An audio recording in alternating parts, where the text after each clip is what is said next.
afraid I've got some bad news. I knew it. I love when he does that. Well, Jim, let's get at least a few questions in. We've gone a while, and I don't know how much longer we're going to go here today. We did what AEW did. We went too long. This first question was sent to CourtneyDriveThrough@gmail.com from Fred Bucks. Happy holidays. This is Fred from the Fred Bucks WWE 2K YouTube channel. Headlined by Penta L0OM Zorro's Revenge. Love the shows you guys put out every week. It's the best thing going. You guys kill it consistently. Quick question. Did you hear during the AEW Full Gear media call at the 12:30 timestamp, Cody Rhodes backpedaling on his statement about AEW being a sports-based product, and now stating that what he actually meant was that only his matches would be sports-based? By the way, that's not what Tony Khan said, was it? No. No, not okay, at I'm all. glad we answered it. Well, thank you for your question. That's pretty much the answer. Bullshit. Bullshit. What do you think Cody thinks about the direction things have gone? I'm sure he's trying to save what's left of his integrity by saying, well, no, I didn't mean all these other yahoos. I meant me, because I actually do treat this seriously, but it's too late. If you come out of the clown car, you're one of the clowns, right? So Tony Khan said sports-based presentation. I know everybody's beaten that to death, but that was what we were promised. The cable guide here said, I haven't looked at it lately, but for months it said a new series bringing analytics and statistics into the sport. Sports-based presentation. We're not going to do gaga goofy shit like you've been sick of in the WWE. And that was from the owner. That was supposed to be the mission statement, the vision of the thing. Now, a year later, it's become such a dog and pony show, as Ole Anderson would say, that one of its top stars has to try to divorce himself from the insanity and just say, well, just look at my stuff. I'm a real sportsman in the middle of a goddamn Benny Hill sketch. So, as Ole Anderson, his favorite phrase, dog and pony show. Well, remember when somebody sent me this clip on Twitter? What was Brian, you've got a photographic memory. What was the event or the incident or the reason why that they were all together where Vince McMahon tried to introduce Linda to Ole Anderson? That was, I believe, when the lawsuit was going on. That's right. Because Ole tried to prevent Vince from being able to take over Georgia Championship Wrestling, and Vince would go down there, and the first time Vince went up to him and Ole told him, whatever, go fuck yourself. No, that's where I was going with that. That was the first time when it was just Vince, and then Vince came down like the second time. Okay. Well, yeah, that's where I was going. The first time he met Vince, Ole said, yeah, Vince, go fuck yourself. And then the second time, that's what the clip was. He was telling the story that Vince came up to him and said, I'd like you to meet my wife, Linda. And Ole said, well, fuck her and fuck you. And you know, it's very similar to you in AEW. From what I had read, that's where Vince said, you will never work for the WWE. You would have gotten a deal to come in. You know, he would have, wanted Ole to come work there. And Ole's like, I'm not working for you. Ole had never in his life had that ambition to work for Vince McMahon, and he just saw the guy that screwed him out of his fucking company. And the thing is, Ole, the two things you can say a lot of things about Ole. He was a grumpy old man, and he did fuck that booking up in 1990, and we've gone over that a large part because he didn't want to die on a bunch of Jim Herd's hills. But two things you can say about him. He saved his money, and he didn't fucking compromise his principles. He was not about to do fucking goofy bullshit, and he wasn't about to put up with people that fucked him around. So you got to admire that in a guy. What was the question? It was about sports-based presentation. Well, Cody, that horse has left the barn, cowboy. You know, it's funny. Have you seen Tony Khan lately? No, I've seen enough, thank you. Has he changed? What I was going to say is I saw an image from the post-event, post-pay-per-view I guess they did a Zoom conference call, so it's like a video, so you see him there. And we read that letter earlier about him running around all excited in his hoodie. When AEW first started, the only images you saw of Tony Khan were him in a suit, him with a tie, and he's like degenerated since then. Oh, they've all just given, they're all a bunch of fucking bums hanging out at the goddamn playground now. Except Cody. I'll give him credit, except Cody. I wonder if he has some buyer's remorse about it. Jeez, he found the dream scenario where he had a guy that could finance a wrestling company as good as anybody in the world, but the problem is he has to look around him and he's the meat in an idiot sandwich.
Hello, ladies and gentlemen. Welcome to episode 231 of the Hoots podcast. Hope you guys are having a good week so far.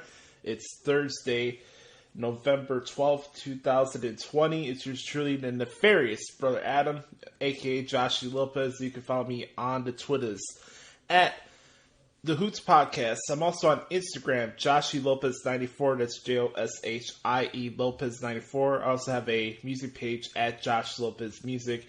And for those who are out there listening to the podcast for the first time, first of all, thank you for giving this podcast a chance. I truly appreciate it. What we do here in the Hoots podcast is provide a positive and entertaining escape for you throughout the week in the world of professional wrestling. And so we come to you free of charge every single week on Thursdays on Apple Podcasts, Spotify, anywhere you get your podcast from. So all I ask for you guys is to subscribe to the channel right now so you can get every single episode, obviously. And for those who use Apple Podcasts or Google Play, you please leave us a honest 4 or 5 star rating or review. It really helps expand the reach of the podcast. And more importantly, I want to gauge on how you guys feel about the podcast. In a good way, constructively, either way, I'm always open to any suggestions or advice for the podcast. And we do this podcast for you guys. So make sure to subscribe to the Hoots podcast right now. I want to give a shout out to my guy, Jonathan Hood from ESPN 1000, the host of the TWT Tribe, the a.k.a. Tuesday Wrestling Tuesday podcast. Hoodie had me on his show this week to recap Full Gear. So make sure to check out that conversation. It's always fun being on Hoodie's show. So I want to give a shout out to Hoodie. He's the man, the radio star of ESPN 1000 and the Cap and J Hood Morning Show, which is the best Chicago sports-based radio show right now. So shout out to you, bro. I appreciate you for having me on the show again. Last bit of plugs really quick before we get into this week's podcast. I have a website. It's called ProWrestlingTranscriptions.com. On that website, I make transcripts for literally every single wrestling television show or streaming event that's out there. Go check it out. I just posted the transcripts from NXT and AEW Dynamite last night. I added those on there. Today I'll be doing NXT UK. Coming around the corner next week will be the return of MLW, so I'll be adding some MLW Fusion articles on the website as well. And like I mentioned last week on the podcast, I will be covering both the Best of the Super Juniors tournament and the World Tag League tournament. It's a little combo theme that New Japan's doing this year as we approach closer to Wrestle Kingdom 15. And I look forward to covering those tours. 18 events from this Sunday to, I think, the middle of December. So it's going to be a fun tour. There's a lot of articles to write down, but it'll definitely be worth it, pal. So check out ProWrestlingTranscriptions.com. So with that being said, we got a lot to get into. Got to recap Full Gear pay-per-view later on in the podcast. We'll obviously get into the build-up towards Survivor Series. We're about, what was it, like 10 days away from Survivor Series, guys? So we got to talk about the build for that pay-per-view. Good chat up, like I mentioned earlier, what you can expect for the Best of Super Juniors and the World Tag League. And, of course, we got to get to everybody's favorite segment in the world. What the hell is wrong with AEW? But before we get to all the fun shenanigans, per ritual, as we started the Hoots podcast each and every single week, we started off with some words of advice really quick. You cannot heal somebody without healing yourself first. Write that down. You can't heal somebody without healing yourself first. So, we're going to start off this podcast as we usually do with the Good Brother Q&A session. The drill here is you can be a good brother, you can be a good sister. All you have to do is ask me a question. Send me a question at the Hoots Podcast or thehootspodcast@gmail.com. It's pretty simple. You can ask me a question, I answer your question here on the podcast as we do each week here on the podcast at Hoots, as Brother Carter likes to call it. We're going to start off with the nefarious brother Chris Zaletta. You can follow him on Twitter at xteenzaletta24x. I think I got that correct. He says, "What's up, Boost? Here's some questions for the show this week. Favorite Power Rangers season / I already saw that one. Here we go. How far are the Bulls to making it back to the playoffs? just looking collectively right now where they're at, I could say about a year or two. I don't think it's something where we need another extensive rebuild to get the team to where they are, because they do have talented players on their squad. A lot of the issues with the Bulls has always just been a coaching and personnel issue. I don't think the starting players are the issue, but when you don't have enough depth pieces and your coach doesn't set a good culture and the team's just not disciplined and lacks defensive ability, then that's what you see with the Chicago Bulls. So Jim Boylan's gone, Garth Foreman's gone, everybody's getting what they want, right? Billy Donovan's the new coach. I'm curious to see what they do. There's been a lot of praise for Arturas Karnisovas and Mark Eversley. I like to call AK Art Carney instead of Arturas Karnisovas, because that's a hard last name to pronounce. But Art Carney. So they got. I know the NBA draft is coming up next week, and the Bulls have the number 4 pick. I'll be honest with you guys, I've been out of the loop when it comes to the college basketball scene. I don't know who's good, who's not, so I'm just curious to see what they do. I'm excited for the Bulls' future, but as far as how far they are from making it to the playoffs, it could be this season, it could be the next. I give it a 1 or 2 year window from that point of view. What's the first move you would make this offseason if you're the Bears? First 2 things I'm doing is cutting Bobby Massey and Charles Leno Jr. When you're an offense and you're at the point of attack of your offense and both of your tackles are either too old or another guy is just below average for what he is, and that's Charles Leno Jr., you're just at a lose-lose situation. So the main priority when it comes to the Bears right now is reshaping that offensive line. I don't care what quarterback you have back there. I don't care what running back you have there. If you don't win the point of attack, and this is a guy who played football in high school and stuff, it's just simple. Football is won in the trenches. So if you don't have an offensive line, you ain't got shit.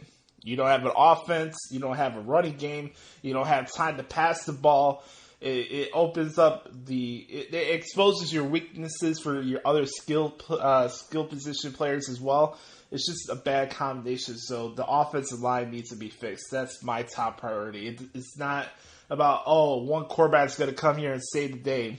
We kind of went through this whole drill at Nick Foles where everybody in the city of Chicago thought that he was going to be the savior, yet somehow he's playing worse than Mitch was earlier this season. Go figure. Next question. Where do you think Russell Westbrook fits, and which team does he go to next? Man, there's a lot of good options, honestly. At first, I was going to say Memphis, but they got John Morant, so I don't think they really need Westbrook, but I say don't sleep on the Grizzlies. They're going to be a good team in the coming years.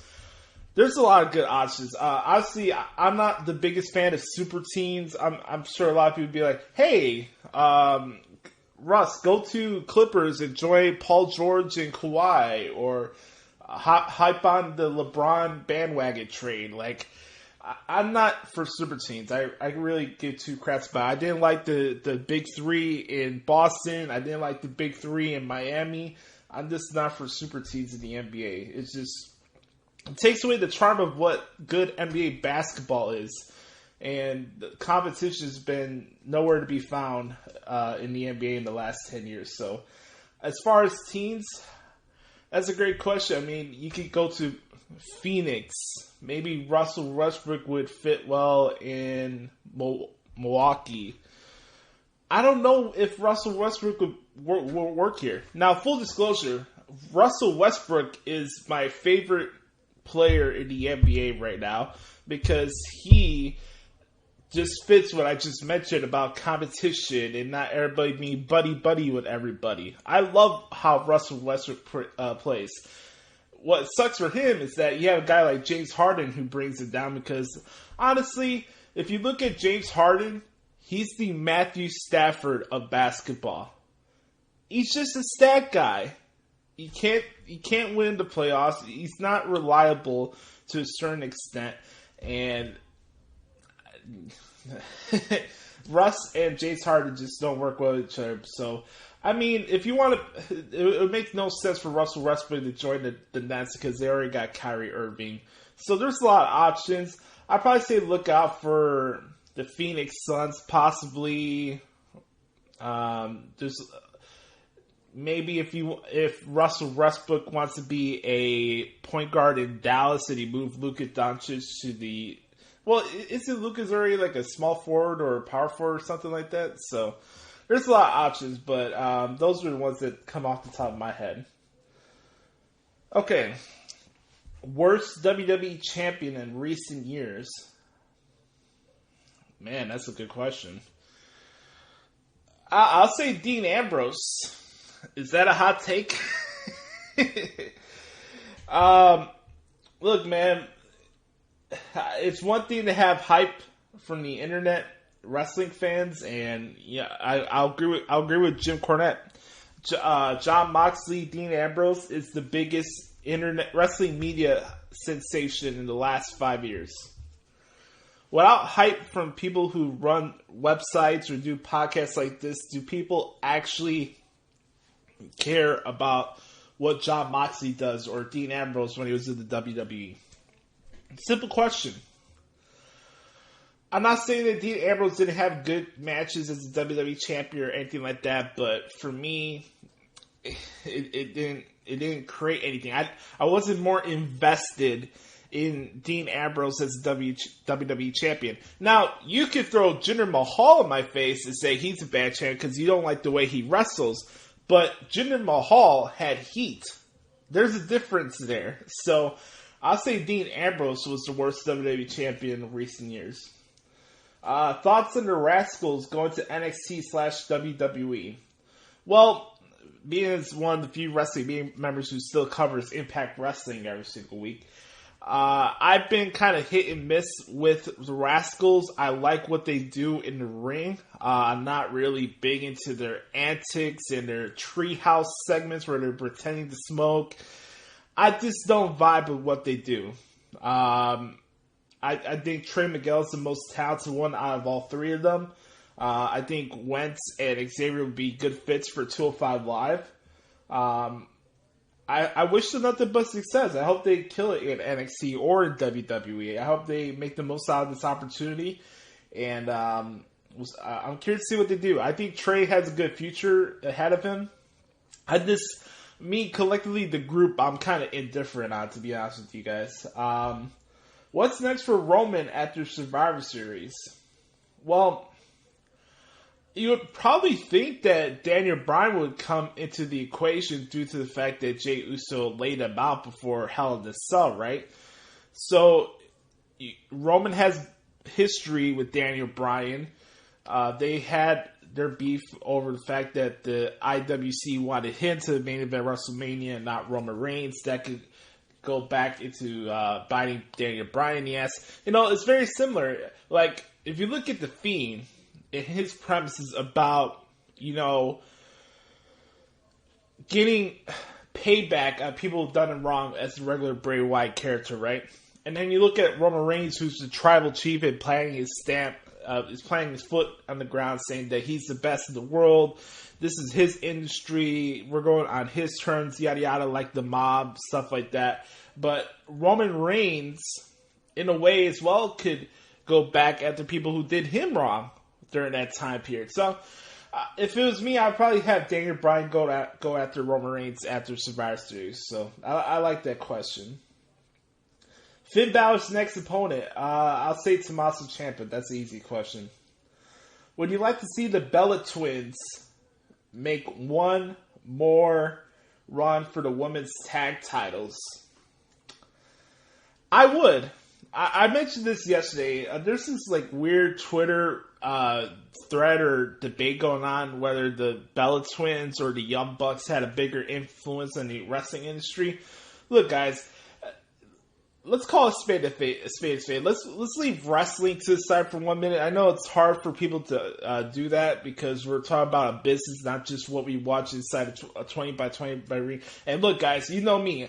I always will put wrestling before anything else when it comes to the entertainment part of my fandom. But looking at business and just the general landscape of pro wrestling, outside of people who listen to Brian Alvarez and Dave Seltzer, nobody knows who the Young Bucks are. Nobody. Don't throw the hot topic thing in my face. We're in a pandemic. Nobody's going to malls.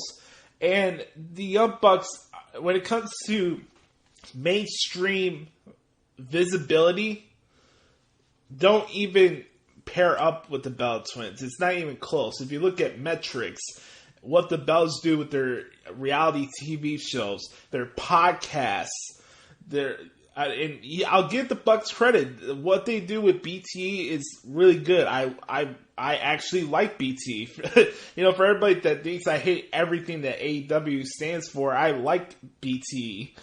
But when you look at the brass tacks of it, Bella Twins have made more of an impact in the wrestling industry than the Young Bucks, and it's not even close. They're trailblazers for what they did for their era of women's wrestling. They're trailblazers for their generation of female fans who want to be wrestlers down the road.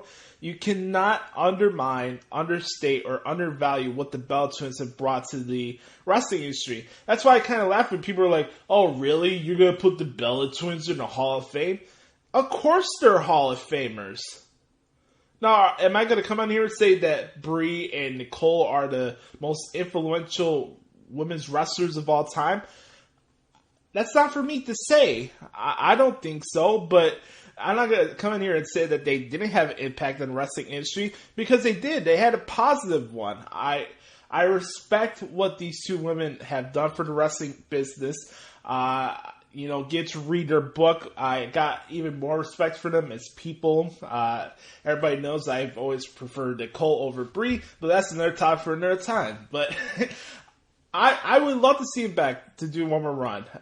If you think about the inception of the women's tag team titles, would there be one without the Bella Twins? I don't know. I think they definitely are warranted to have one more run, and I'd love to see them back in the ring. Thoughts on Sasha and Carmella program coming up? I'm all in for it. I am a big fan of Carmella's podcast with Corey Graves. It's called Bear With Us. It's a relationship-style podcast, and you get to know a little bit more about Matt and Leah as people. I am a big fan of Carmella. I love her background. I love her story. I love her attitude. I think she's underrated in the ring in certain aspects. I think her and Sasha be a good pairing. Now we get to the murky waters where Sasha is kind of a tweener and Carmella's look at me heel, right? So I don't know if it's something where this program would have multiple months or anything like that, but would I like to see a Sasha and Carmella program? Sure. All I ask is let's not do Sasha and Bayley 150 times now until whenever things go back to normal. That's all I ask. So, great batch of questions, Chris. I really like those ones, man. You killed it this week as always. Guys, I had like a freaking buffet of questions this week. They get the list go bigger and bigger as the weeks go by. So I hope you guys are enjoying this. Here we go. Next questions come from the one and only Nate the Great at Psycho Nagiri. He says, what are your thoughts on Joyner Lucas? If you haven't listened to his music stuff, I would highly, highly recommend it. He's my favorite rapper right now. You know what, Nate? I trust your judgment, so I'll check out some Joyner Lucas music later on today. I'll get back to you on that, alright? I don't know about you, but I think the New Day is losing on Monday. Why do you think they change matches close to Survivor Series almost every year? Well, hey, welcome to the wrestling business, man. You always hear the same, man. Cards are always something to change. I do know there's been a trend about matches changing beforehand. But let's not lose context to the fact that some of those matches that did change were due to the fact of injuries. It wasn't just out of a simple booking equation to get out of a match nobody wanted to see. This is not that scenario. So, like, I understand, oh my god, really, we're going to change another match? Why can't we just have New Day and Street Profits? Of course, I would love to see the New Day from Street Profits. If you look at business, who has more steam right now? The Hurt Business or the New Day? That's my question for you guys. Who has more buzz, the New Day or the Street Profits? I say the Hurt Business. So I would not be surprised if the Hurt Business beat the New Day for the tag titles on Monday.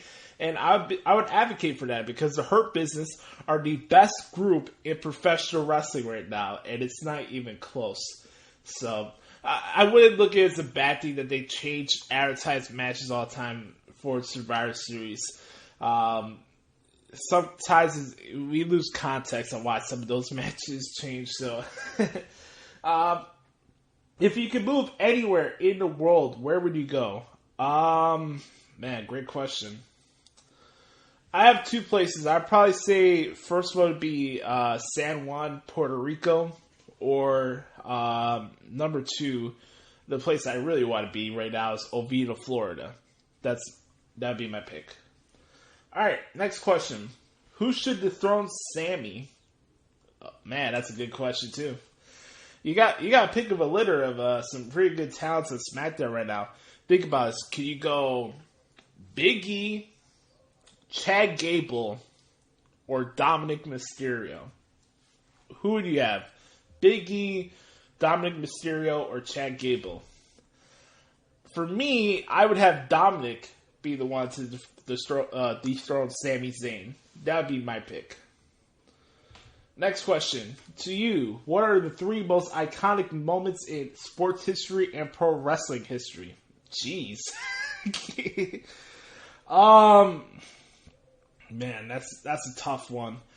I wouldn't say just a moment, but for me, one of my favorite sports moments of all time is just the 2001 World Series with the New York Yankees and the Arizona Diamondbacks after the events of 9/11. I was 7 years old. That's still one of my favorite World Series of all time. If you guys go back and watch like the movie of the 2001 World Series, it's one of the best documentaries in the world. So I'd probably say that one really stands out to me. Number two, I'd probably say MJ's last shot in Utah, just for the symbolism of that, was their iconic sports moment. And of course, you'd be remiss without mentioning the miracle hockey upset over Russia. So those are the ones sports-wise. And then wrestling, maybe Austin first. Moments are very subjective, in my opinion.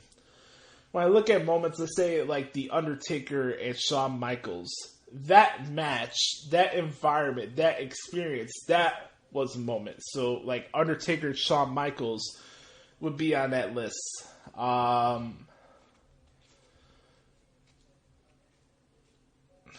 there's just so many to choose from. I'll have to think about that later down the road, Nate. But I like that question a lot. What do you think the real end game is with Pat McAfee? Well, I think we'll get a World Games match whenever the next NXT TakeOver special is, and it'll end up being the Undisputed Era against the Kings of NXT, and Anna Cole will get his revenge on Pat McAfee. I think that's the end game. I don't know how long Pat will be involved in the wrestling industry. I don't have an issue with him.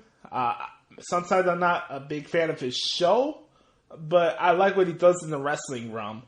And he's very entertaining, and I like what he's done so far in NXT. So you could go in many different directions with Pat McAfee, but I think he's doing a good job right now. And obviously, sooner or later, Undisputed Era will get their revenge on Pete Dunne, Morgan, Birch, and Pat McAfee. So super hypothetical, but if New Japan and Impact were on national cable TV, how do you think they would stock up against AEW and WWE? Honestly, I think it would be the same way as it is right now. right now, the issue when it comes to other companies outside of WWE is that they don't have a established infrastructure when it comes to distribution and marketing and everything that goes into what the WWE does as a juggernaut, as a publicly traded company. New Japan, Impact, they don't have those resources. Yeah, if they were on national cable television, they'd probably hover around the same amount of viewers as AEW does right now. But when you look at the trajectory and the actual numbers and the metrics of what the wrestling industry is right now, nobody is sniffing the WWE for a long, long time.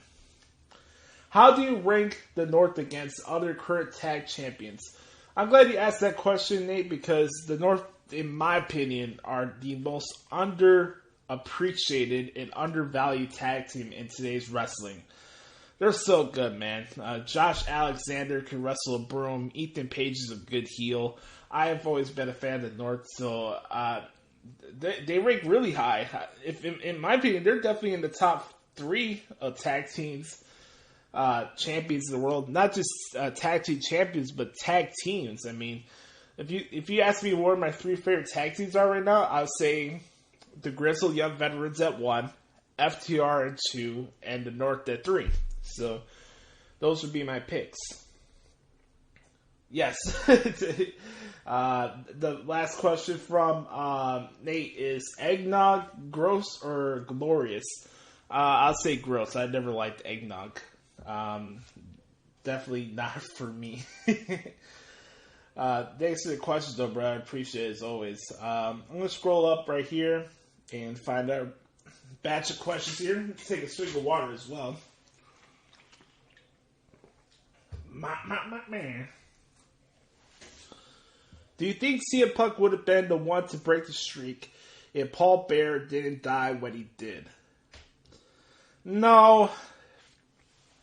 As much as I wanted CM Punk to be the guy to end the streak, I think at the end of the day, looking back at it now, it probably was going to be Brock Lesnar. It would have been an awesome moment for Punk. Everybody knows that Punk's my favorite wrestler.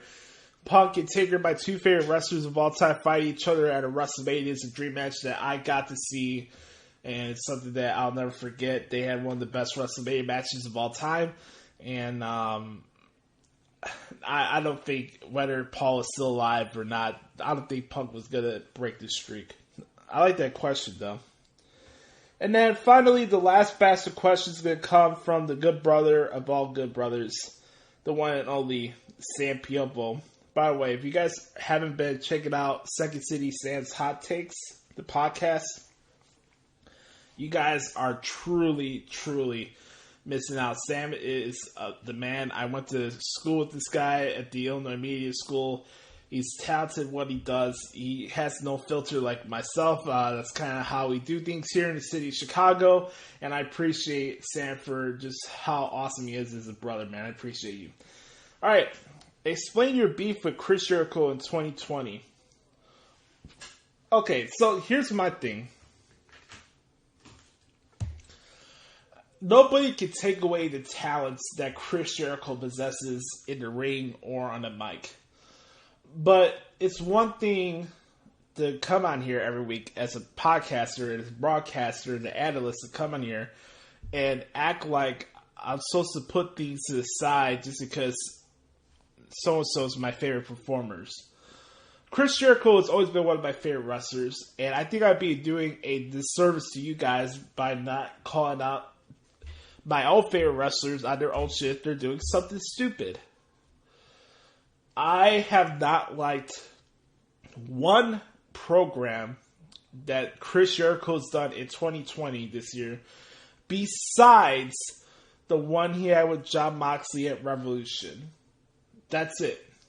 I did not like the Orange Cassidy feud. I have not liked anything he's done with MJF, and we'll get into that later on in the podcast. How Jericho's been conducting himself recently on social media and his podcast and his little butthurt vendetta against WWE is just making him look sad and pathetic, to be honest with you. The fact that he clings on to Dave Meltzer as a defense mechanism is just even more hilarious. I just think Chris is handling himself like a jackass this year, and it's one thing to lose respect for a performer and for what they do in the ring. It's another thing losing respect for somebody as a person. So it kills me to say that. I was there when Jericho made his debut at the Rosemont Horizon. I was 5 years old. I got to see that in person. I love Chris Jericho.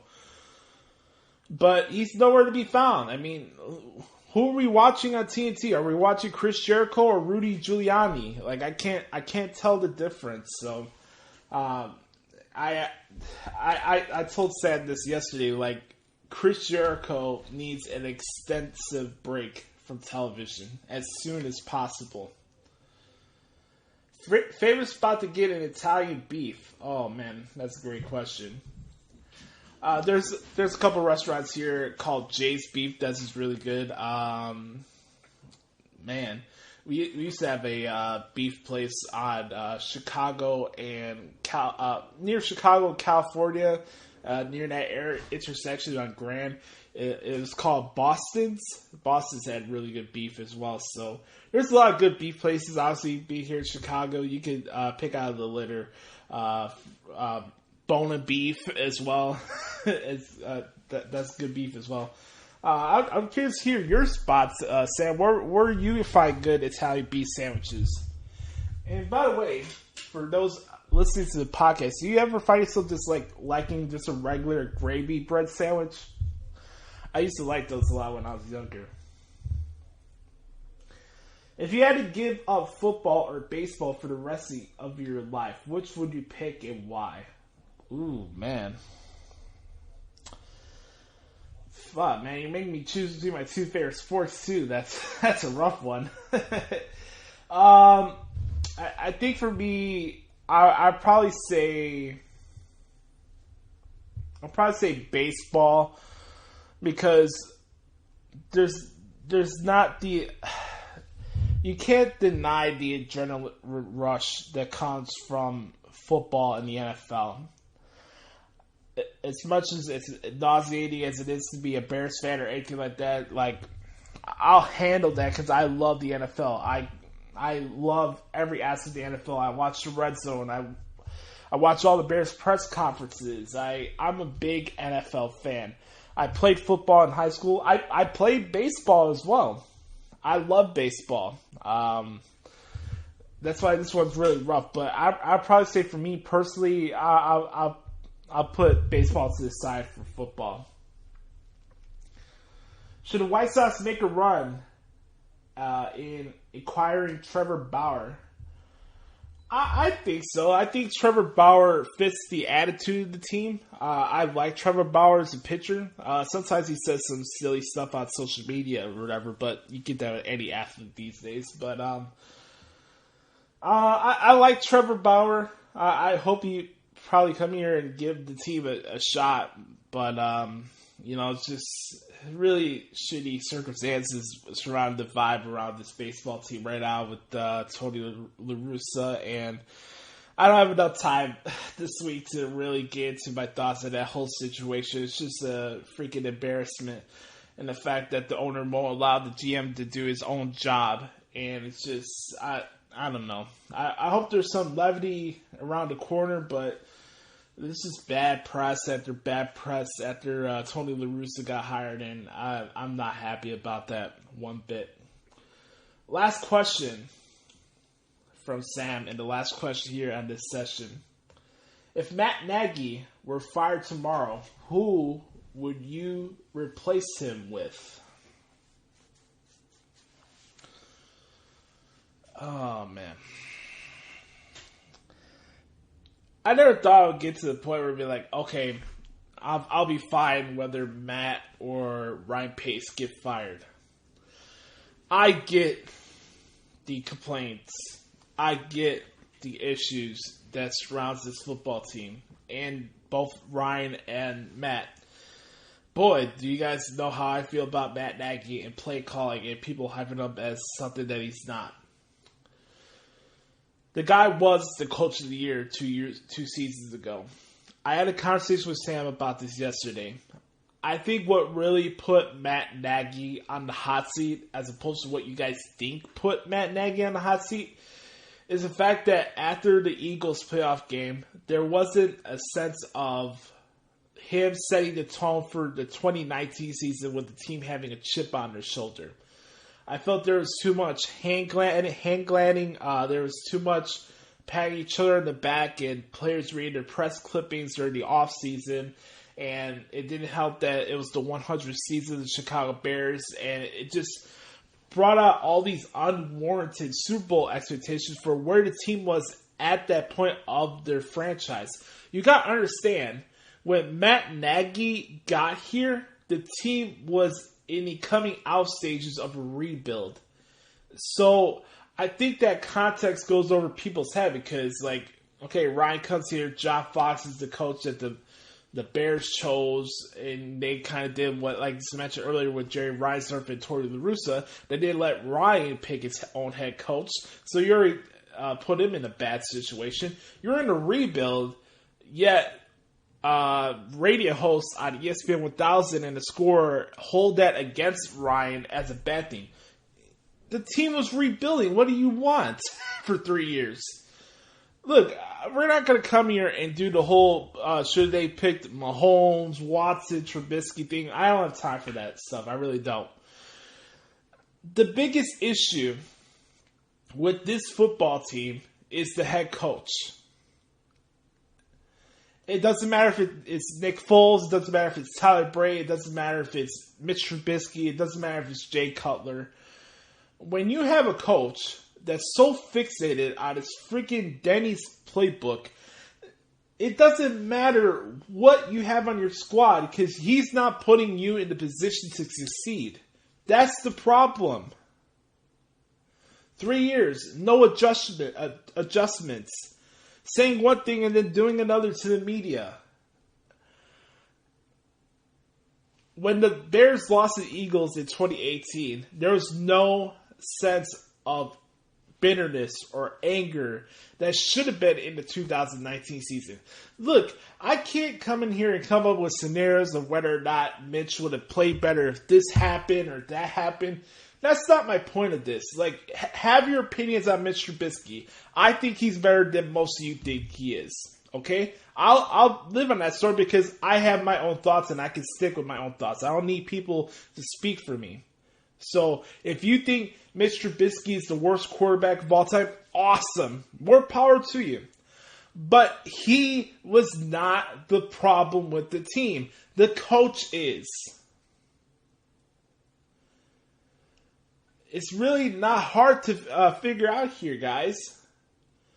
And when you don't set the tone for your team after you got basically laughed at by the national media by how you lost that playoff game,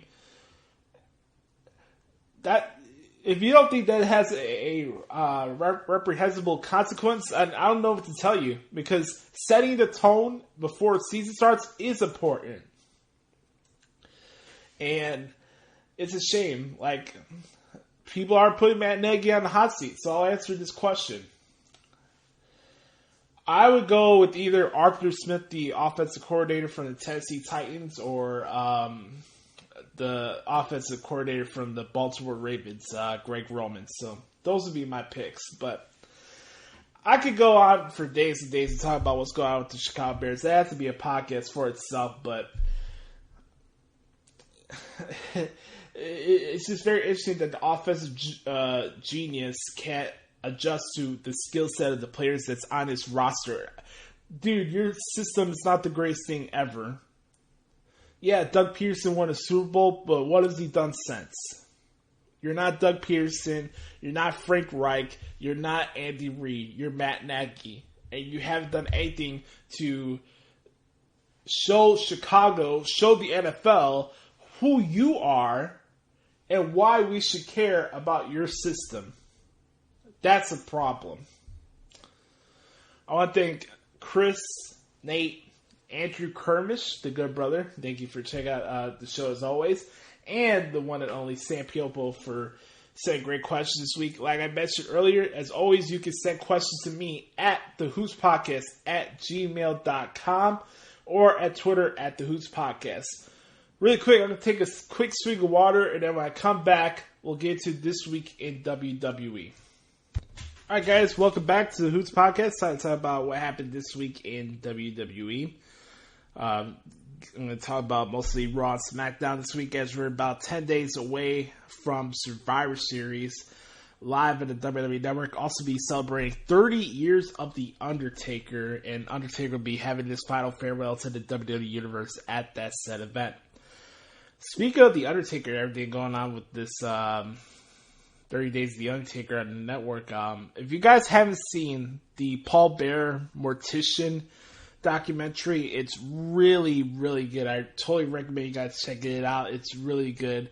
Get to know the backstory of the guy behind Paul Bearer, William H. Moody, and it was a really touching documentary. I really enjoyed it, and I'm looking forward to the Brothers of Destruction special that they're doing on Sunday. That should be fun as well. And I heard the Undertaker's going to be on the bump next week as well, so it's just some cool stuff. Anytime you get honored to go and give him the spotlight that he deserves, then I'm all for it. And just the beautiful irony of life, to the fact that the date of this year's Survivor Series is the same date as Undertaker made his debut in the WWE 30 years ago at Survivor Series 1990. It's crazy. It's really, really crazy. So make sure to check out the Mortician documentary with Paul Bearer on the network. Now let's talk about some of the current stuff that's going on right now. We had Jey Uso taking on Kevin Owens as the main event SmackDown last week. I really liked that match.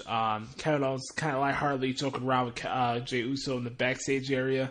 I find it interesting that Kayla Braxton is now being like snarky now with the wrestlers, and I don't know where they're going with that. But I just thought it interesting. Like, she's just now snarky and calling people out on their crap or whatever. So, hey, if you're gonna give some of the backstage interviews some personality now, that'd be a good thing.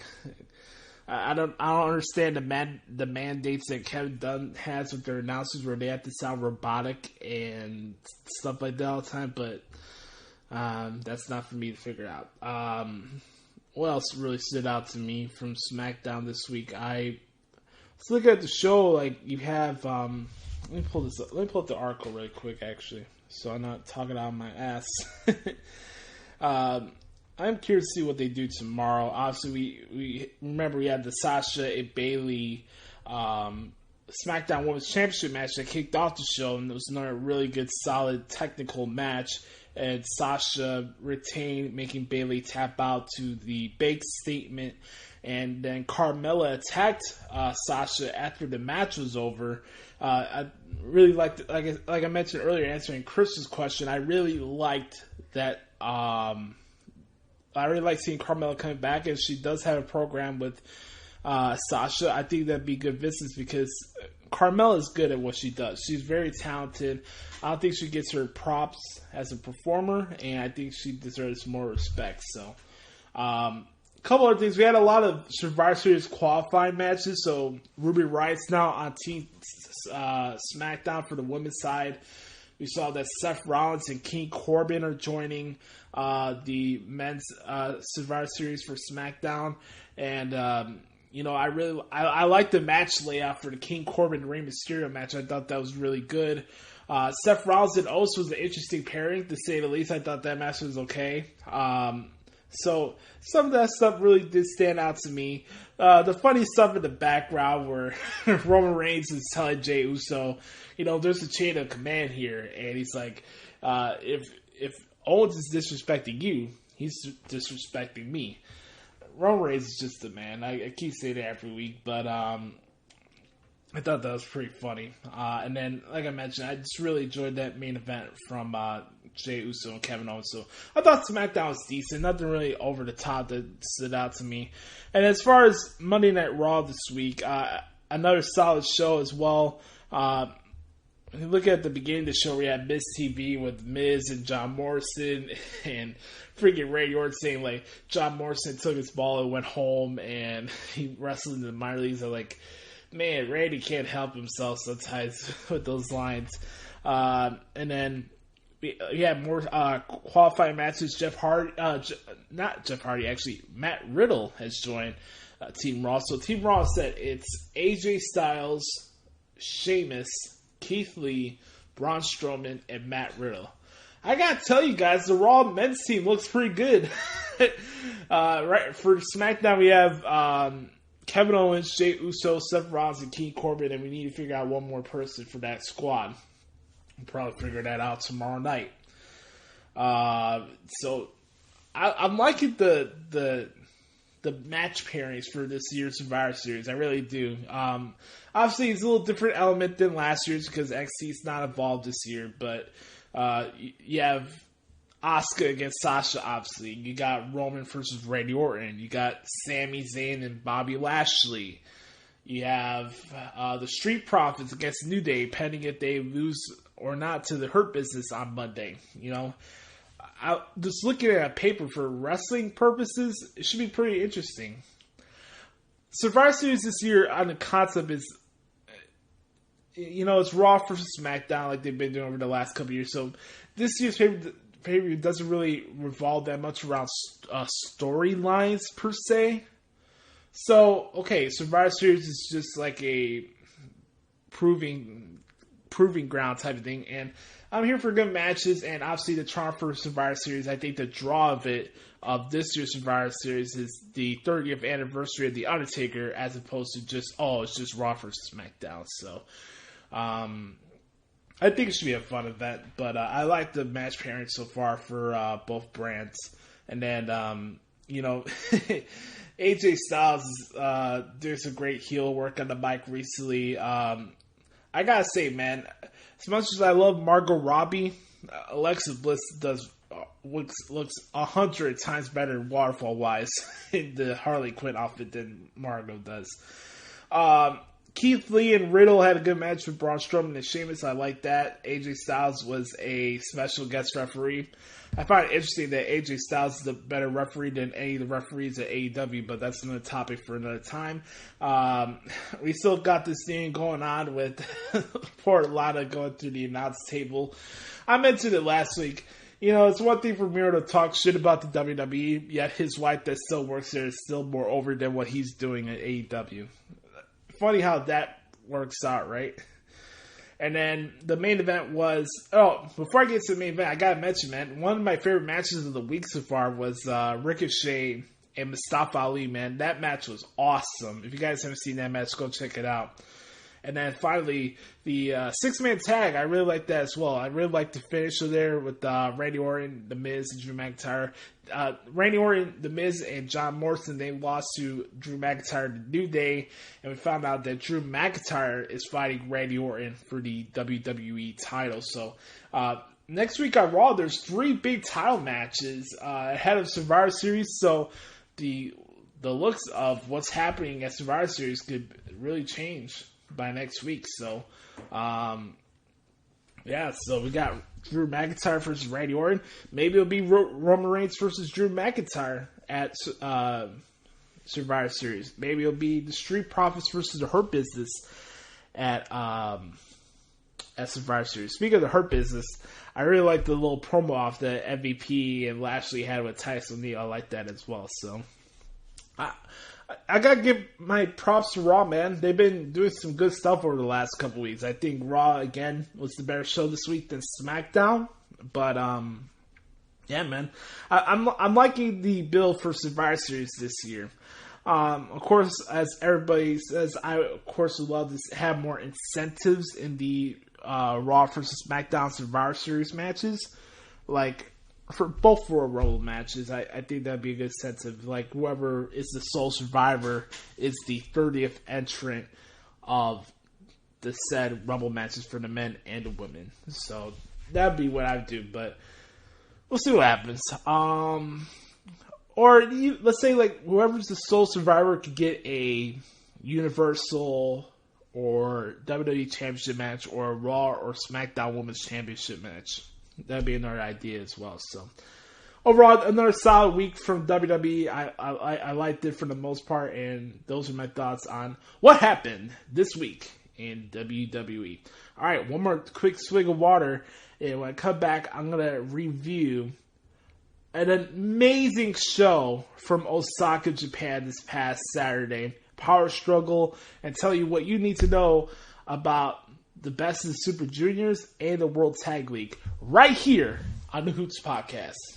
Back here on the Hoots Podcast, ready to talk about the latest happenings in New Japan Pro Wrestling. This past Saturday, I had the opportunity to cover the 2020 edition of their Power Struggle pay-per-view from the Edion Arena in Osaka, Japan. Just a phenomenal show from top to bottom. This is a tremendous event. Getting to hear Kevin Kelly, Rocky Romero, and Chris Charlton on commentary was a nice added bonus to the festivities, so I really enjoyed that. Getting to hear, getting to see some of these amazing matches like Shingo, again, having another barn burner with Minoru Suzuki. Shingo's your new never openweight champion. Also seeing the, Kenta against Hiroshi Tanahashi. That was another good, solid match there. There were two briefcases matches in this show. One remained the same on Kenta. Unfortunately, Ibushi lost his briefcase to Jay White. I thought that decision really surprised me. I was not expecting Jay White to beat Ibushi at Power Struggle and snatch his Wrestle Kingdom briefcase just that quick. But that happened. And Jay White will now be heading towards Wrestle Kingdom and main eventing that event. Naito retained over Evil, put a fitting end to their rivalry, a 35-minute barn burner with those guys. They had a cavalcade of run-ins during this match. It was a little clunky at times, but I liked the main event as well. So if you guys haven't seen Power Struggle, please go out of your way to watch it. I totally recommend it for you guys, and I don't think you guys would regret it. Really quick, I wanted to mention what you guys could expect with the upcoming tournaments for New Japan. They got 2 tournaments coming up. Like I mentioned in the beginning of the show, I'm going to be covering those on my website. And when it comes to the Best of the Super Juniors, this is the first time I'm covering this tournament. So I'm really excited for it. There's going to be more fast-paced matches, so that should be a challenge. But this all starts on Sunday. They're having 10 matches, I think, on Sunday, which is going to be insane. That's going to be a long event to cover, but I'll make the best out of it. Very quick, I just want to look up here the participants for this tournament. Just 1 second, guys.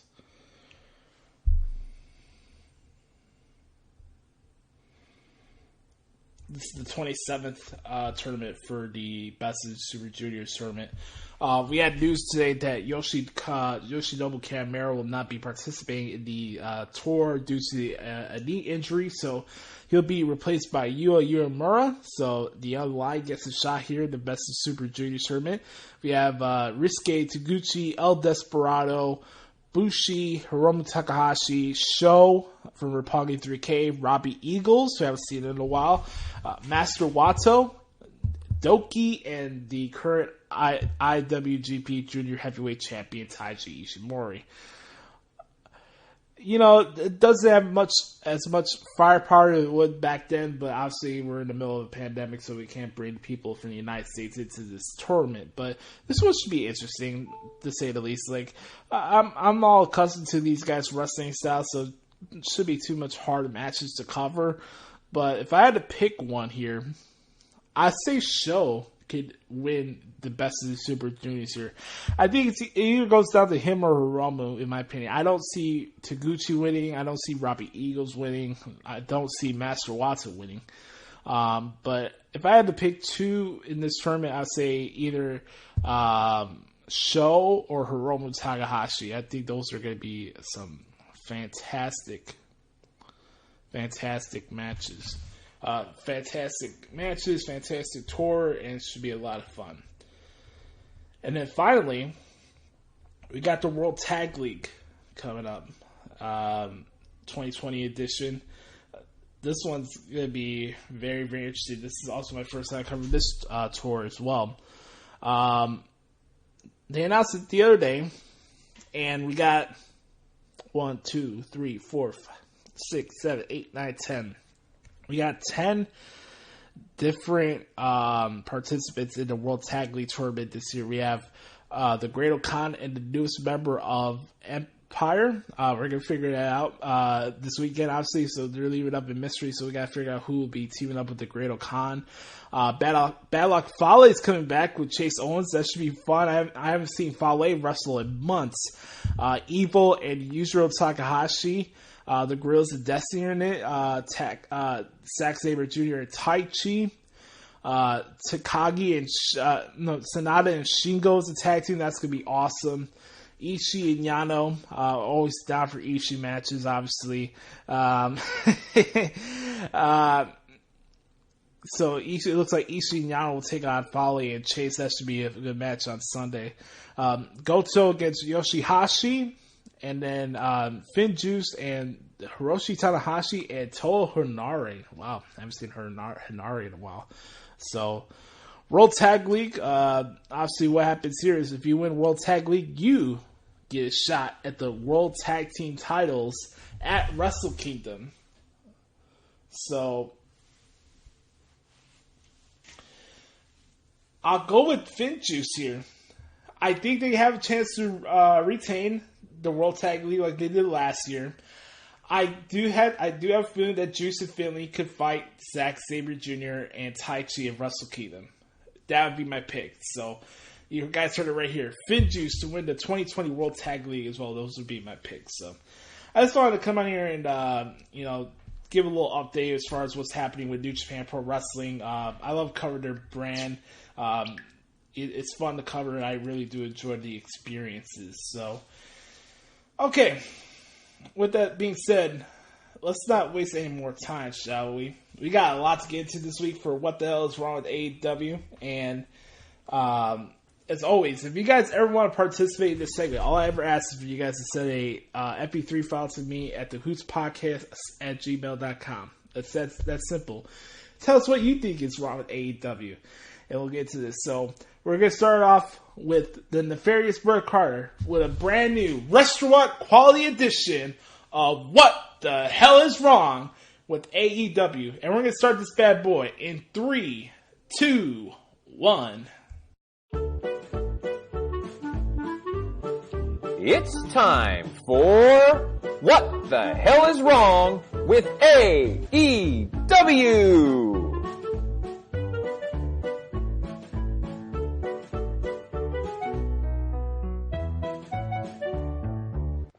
What the hell is wrong with AEW? Okay, I cannot figure out Cody Rhodes at all. He uses heel tactics in matches on television last week, loses the title at Full Gear to Darby Allin, which we'll get into a little bit later on in the show. But now, all of a sudden, Taz, who is clearly a heel, comes out and is acting like Cody is a babyface. It makes absolutely no sense at all. And then it leads into this Jade Kaigon. I can't even remember her name. Whatever the hell is, she comes out, acts like this, to use a JR term, this Jezebel, and tries to entice Cody or whatever. And then he says that Shaq is coming, and I guess they're going to have a confrontation or whatever. I understand Shaq is a TNT employee on Inside the NBA, which is hilarious, by the way. I love Inside the NBA. And Shaq has always been a big wrestling fan, so I get why he's doing it. And honestly, I don't have a huge problem with that, because I understand that. But the whole segment was weird. The whole Jade Kaigon thing was awful and awkward. Then Brandy comes out, and then they try to randomly cuss out or edit out the words shit, bitch, and ass, but they do it at wrong times. And so you still hear the word on the broadcast, but the censor was in the wrong spot. And then later on in a promo, Brandy says bitch and ass again, and the censor doesn't get it. It was awkward. It was awful. It was ridiculous. And that just made absolutely no sense at all. And I cannot figure out what the hell is up with Cody. Is he a face? Is he a heel? He's turning face and heel more times than the Big Show. And that's saying something. Okay. So then we get into this bunkhouse match with the Natural Nightmares and Butcher and the Blade and the Bunny. It was unnecessary. The match itself started out awful. It got a little bit better as it went. So overall, I'll say the match was fine, but there's no reason for it. Like, build the feud more. All right, now the Natural Nightmares have rid themselves of Butcher and Blade, so now what do each of the teams do? And there's clearly nothing for them to do because QT Marshall and Dustin Rhodes barely get any television time. For some reason, the Butcher and the Blade get TV time every week. I think it's because of Bunny. But anyways, they get TV time every week for some reason. But I thought the bunkhouse match was unnecessary, didn't need it, and they didn't build the feud enough, and I didn't like it. Okay, I swear, JR promotes picture-in-picture like it's the greatest thing to ever happen to a professional wrestling broadcast. Like every week he's like, we've got the world-famous quality picture-in-picture. What? Like, you tell me you got this great action happening in the ring and we're going to focus on picture-in-picture. I can't figure it out. The team. We're going to get into the commentary team a little bit later in this particular segment of what the hell is wrong with AEW. Okay. MJF, Chris Jericho. We get to that segment. Okay. I'll say this. It was stupid, of course, but I will say it was not as bad as I thought it was. And MJF, as horrible as he's been lately, and in this just tragically awful feud, he actually was pretty funny. And I will say he saved it. He saved it because he was actually pretty funny in his acceptance speech. I actually thought that was pretty funny, so that was good. But then, tickets to fly to Las Vegas in the middle of a global pandemic. Like, how does that promote any kind of safety and unity and doing what's best? I know people are flying and traveling and stuff like that. I get it, but you're openly saying you're going to Vegas flying first class in a global pandemic. I mean, it's ridiculous. It's ridiculous. I didn't like that part of it at all. I still think the whole Jericho MJF angle is stupid, but MJF did save it a little bit, and I thought he was actually kind of funny in it. Dear Kenny Omega, nobody cares about your star matches. He gave another useless promo out in the parking lot talking about, I'm the Kenny Omega who gets 5, 6, and 7-star matches. It's not a necessary statistic. It's horrible. Keep Kenny Omega off the microphone, even though he's probably on December 2nd going to win the AEW championship because Be the Elite and they're all the friends or whatever, and they got to run the company. So, Kenny Omega is going to win the title, but it's another bad promo. Just AEW needs to stick to wrestling. They need to stick to wrestling because everything they do outside of what they do is outside of the ring is terrible. Okay. I hate to keep complaining about the women's division AEW, but I have to. The AEW women's division is not good. It's not. You had a not great match between Ty Conti and Red Velvet. They're trying to build. I don't know what's happening with Red Velvet and Anna Jay. She got the win clean, refused to use the chair, fine. Then you've got the creepy Dark Order kind of staring from the entrance ramp there. Which, by the way, we also haven't seen Mr. Brody Lee, who's supposed to be the savior of the Dark Order. We haven't seen him on television in a while or even gotten an update from him. Stupid. His career is basically over. I see why WWE got rid of him, clearly. When talent goes to AEW from WWE, you clearly see why WWE got rid of them. Like, it becomes blatantly obvious. And Internet Marks, you can send all your hate tweets to me at Derek Stoughton all you want. But I'm sorry, it's true. It's true. To quote the great Kurt Angle, it's true. It's damn true. When talent leaves WWE, you see why this company got rid of them. And a perfect example is Brody Lee. But anyways, once again, the two women who wrestled for supposedly the company's top prize were not featured on television this week. Serena Deeb, who is the NWA Women's Champion and got challenged by Thunder Rosa, barely got mentioned on television this week. Stupid. Again, this the women. We haven't seen Britt Baker in a while. I'm telling you, AEW, everyone except women. I'm pretty sure the commentary team was not supposed to announce Eddie Kingston. Well, I think we're going to see Eddie Kingston now. But then I think we're going to see Eddie Kingston now. And then Eddie Kingston comes out, whoa, stop, and cuts like an interruption promo. Like, what the hell? Once again, the commentary team is horrible. They clearly have no idea what they're doing. Their timing is awful. They don't know how to run live television. AEW needs to be taped every single week because they can't run a television program. Seriously, what the hell is wrong with AEW? This has been What the Hell is Wrong with AEW.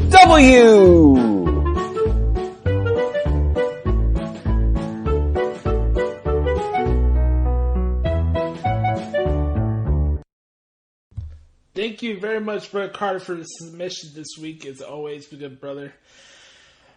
Well,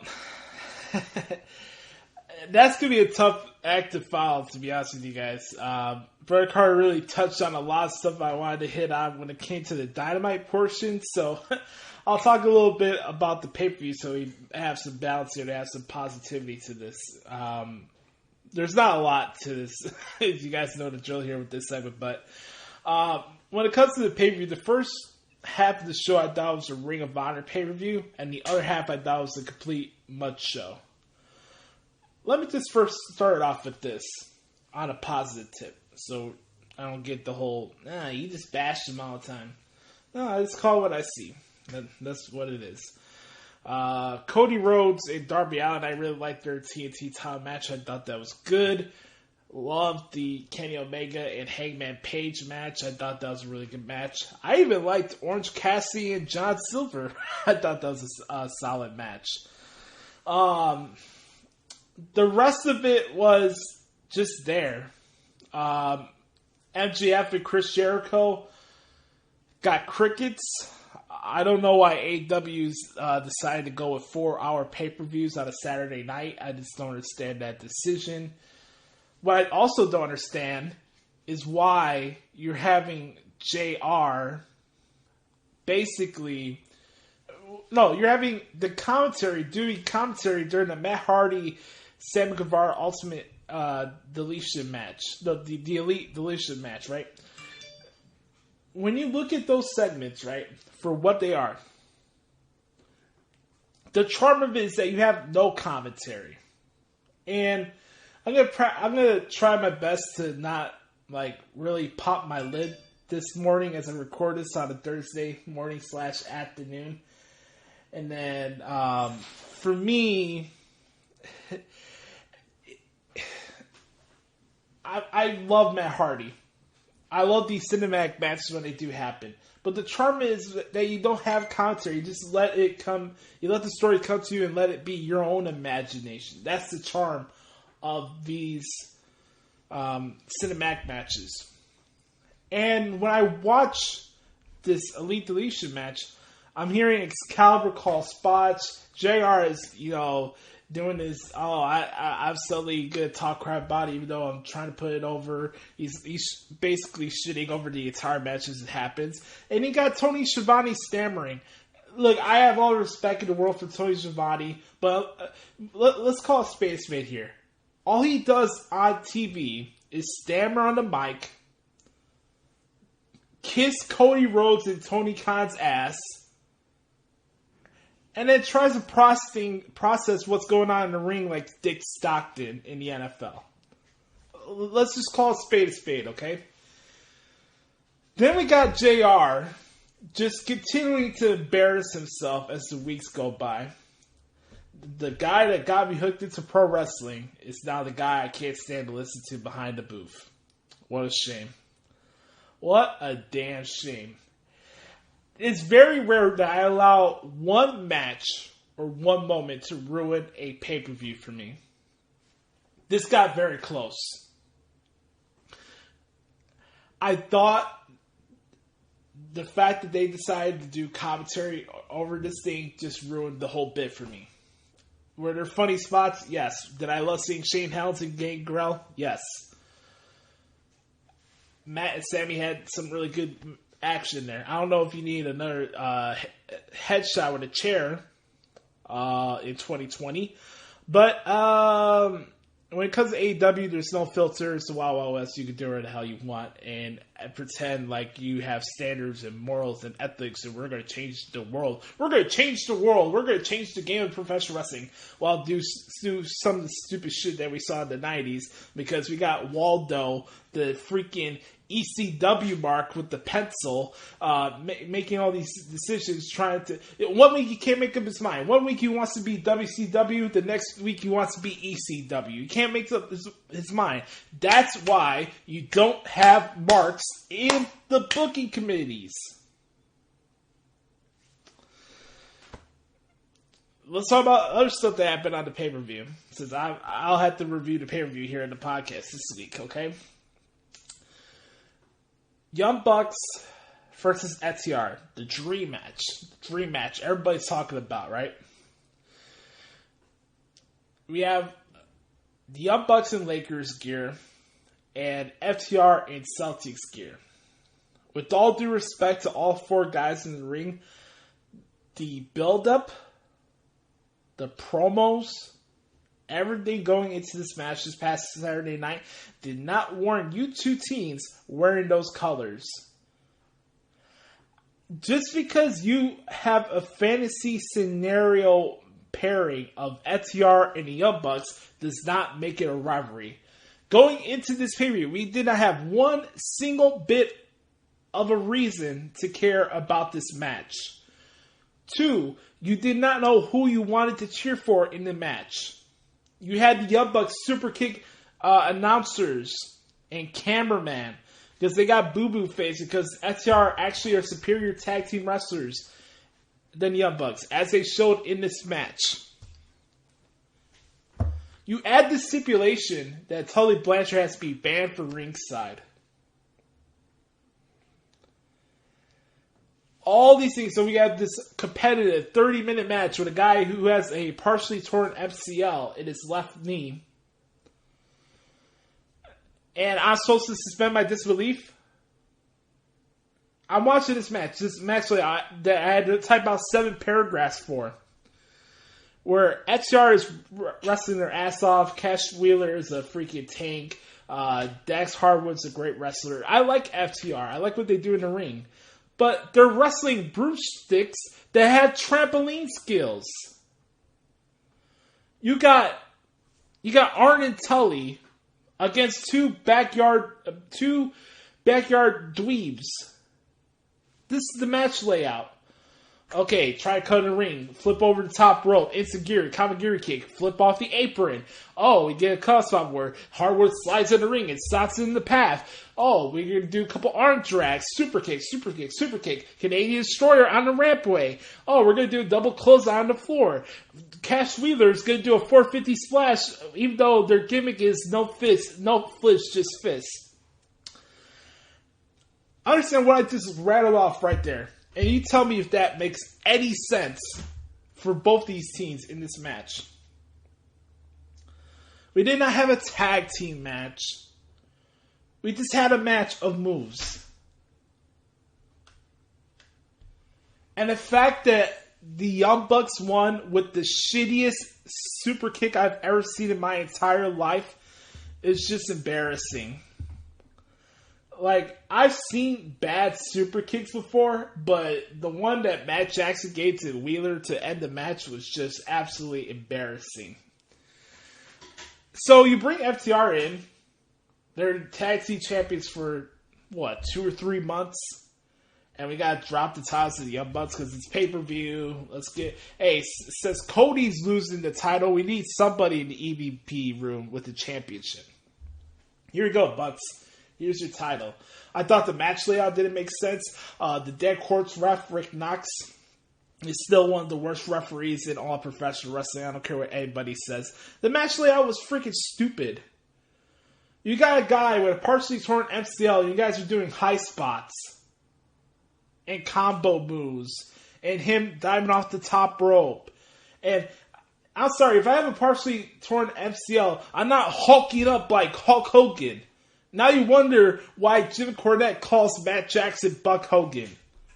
So we got Balding Buck and Buck Hogan against FTR.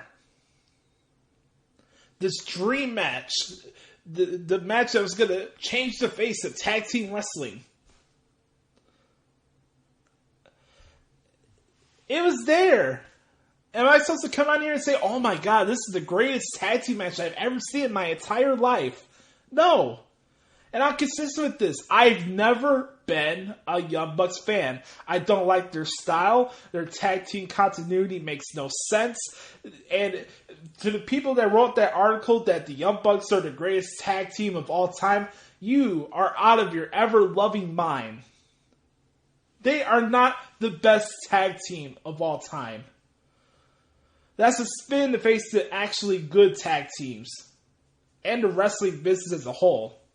How can you be considered the greatest tag team of all time if you don't know the simple rules of a tag team match?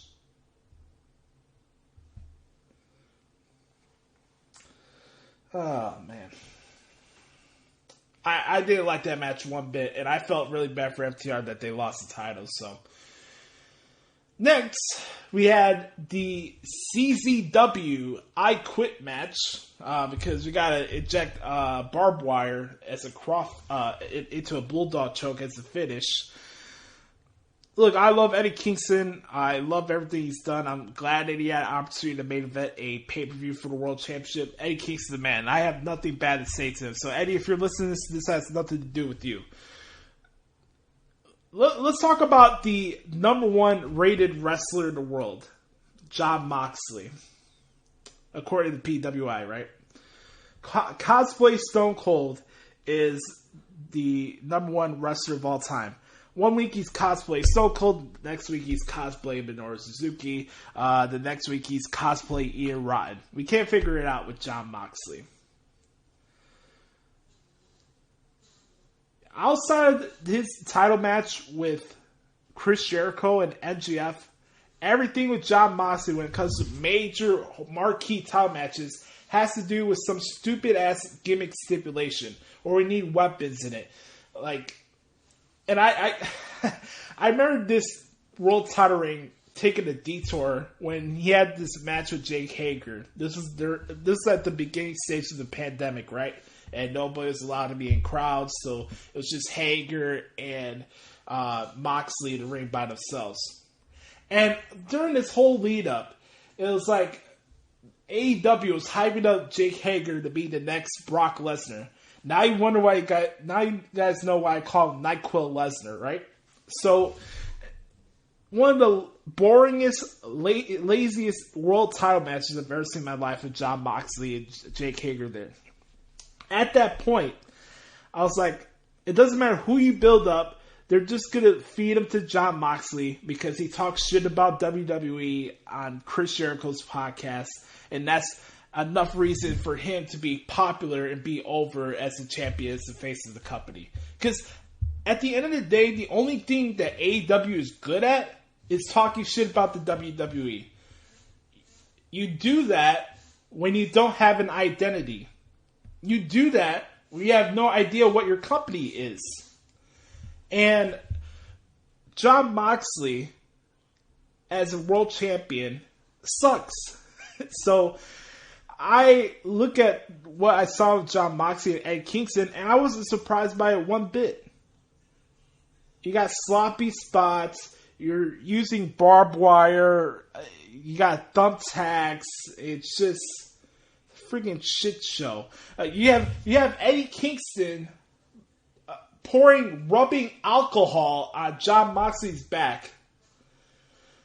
And we're having blood and everything. And I saw the Bunkhouse match on Dynamite last night as well, where we're bleeding all over the place. He's got a crimson mask. They're bleeding all over the place, spreading a bunch of bad bacteria and all this stuff during the pandemic, by the way. I don't know if that match was approved by Dr. Fauci, but that's probably not a good idea. But who am I to say that? So, I liked the first part of Full Gear, but the rest of the pay-per-view sucked. And honestly, to be frank with you guys, I'm glad I didn't spend $60 because they didn't deserve it. So, that's my thoughts on Full Gear. Now, let's get to my thoughts from Dynamite this week. And I gotta say this really quick right off the bat. I saw this the other day on Twitter, and it just made me laugh really, really, really bad.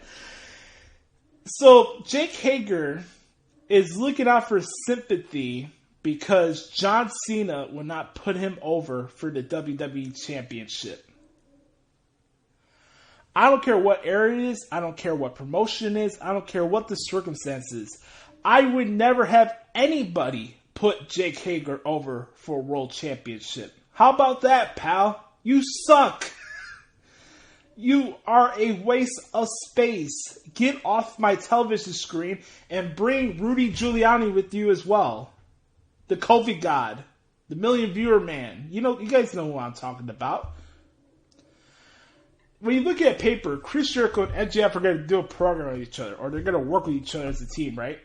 MJF's going to join the inner circle, right? You look at it in paper like, okay, you got two guys that are entertaining on the mic. This should be a lot of fun. We can get some money and some business out of it. But somehow, some way, since we're in AEW, the greatest wrestling promotion in the world, their skits get worse and worse and worse and worse as the weeks go by. And the one saving grace of this segment was MJF pretending that he doesn't know who Drake was while reciting his lines during his poem. I thought that was pretty funny. So, MJF is in the inner circle. You heard Bert Hart's thoughts about them going to Vegas during the pandemic. I think that's stupid as well. Speaking of stuff that's stupid, Cody Rhodes, Jade Cargill, and Brandy Rose. So we're going to have Cody Rhodes on the side having the Real Housewives of Atlanta on TNT. Just to bring in Shaq. Who in the blue hell wants to watch Cody Rhodes versus Shaq in a wrestling match? Or a program? So we're going to go back to this 50-50 thing where we don't know if Cody's a heel or a babyface. Oh, I forgot, because this is the same EVP that says babyfaces and heels don't matter anymore. Hey, Cody, I know you're executive vice president, but sooner or later, when people start checking out and not caring about your product because they don't have a reason to cheer for anybody or boo anybody, that's going to be a reflection on you. Oh, these old tropes of being a heel and a babyface doesn't work anymore. Oh, really? Why do you think the Best Friends got the pop they did when they beat Santana Ortiz in the parking lot fight? Why do you think Darby Allin got the pop he got when he won the TNT title from you at Full Gear? Think about that. Cody Rhodes versus Shaq. Give me an effing break, man. Really?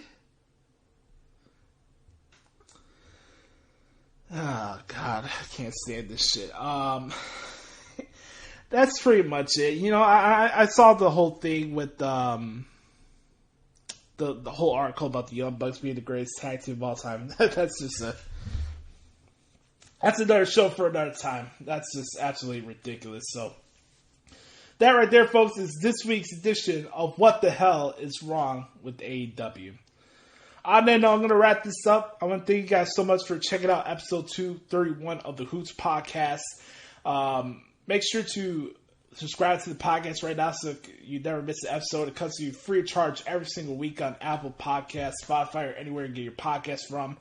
You can follow me on Twitter at the Hoots Podcast. I'm on Instagram at Joshie Lopez 94. Make sure to leave us a review on Apple Podcasts. Let us know what you think about the podcast in a good way or a bad way. Always open to suggestions.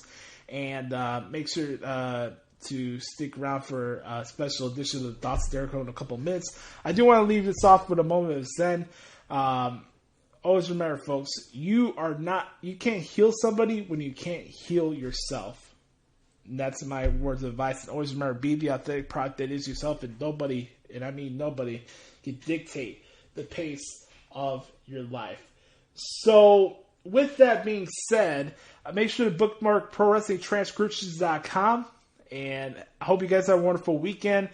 This weekend I'll be covering Impact's Turning Point special on the website, so make sure to check that out, and the beginning of the whole Best of Super Juniors tournament and the World Tag League tournament as well. So, I am the nefarious Brother Adam, a.k.a. Joshie Lopez. Thank you guys so much for checking out this week's edition of the Hoots Podcast. Hope you guys enjoyed it. And right now, we're going to send it off to the one and only Brother Carter for the latest edition of the Thoughts of Dericho right here on the Hoots Podcast. I love you guys. Yes, sir. And now, the Thoughts of Dericho. Listen well, man. Welcome, one and all, to the segment that has way more of a full gear than that crap that was aired last weekend. It is the Thoughts of Dericho, featuring the one, the only, Brother Carter. What an incredible match. Another incredible match we had from Sasha and Bayley on SmackDown this week.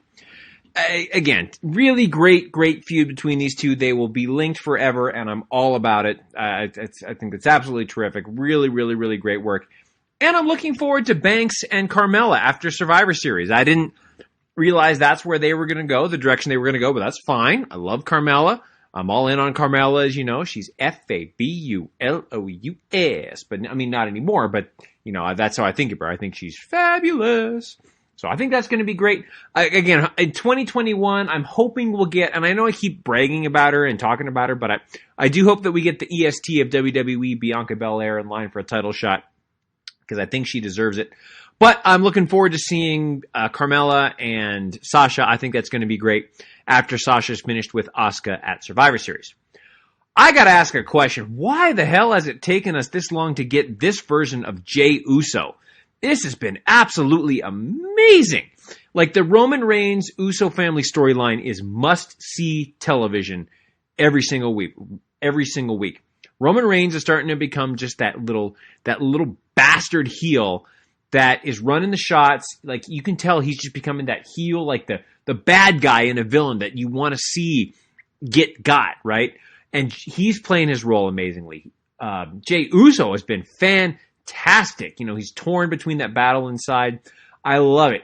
It looks like he's still a face. The beginning of the show, it looks like he was still a face, but he's maybe starting to embrace kind of this heel quality. I don't know. Like, we don't know where it lies. It's great storytelling. I love it. I will say this, and Josh and I have argued about this before. We talk about this, and we've argued about this.